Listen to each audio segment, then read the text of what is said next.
अस्सलाम वालेकुम व्यूवर्स, आज की इस वीडियो में हम आपको बताएंगे अर्दम नाम का मतलब क्या है। अर्दम नाम का शुमार लड़कों के नामों में होता है। अर्दम एक इस्लामी नाम है।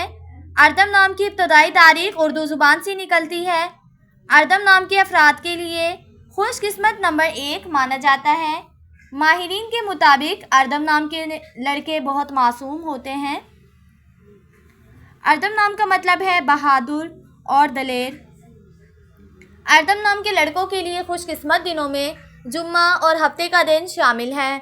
अर्दम नाम के अफराद के लिए मुवाफिक रंगों में नीला, काला और बनफशी रंग शामिल है। अर्दम नाम के अफराद के लिए मुवाफिक पत्थरों में नीलम पत्थर शामिल है। खुशकिस्मती वाली धातों में हिस्सों के हिसाब से लोहा शामिल है। फ्रेंड्स, अगर आप अपने नाम का मतलब जानना चाहते हैं तो कमेंट बॉक्स में अपना नाम लिखें। इंशाल्लाह हम आपके नाम की वीडियो ज़रूर बनाएंगे। Thanks for watching. अल्लाह हाफिज़।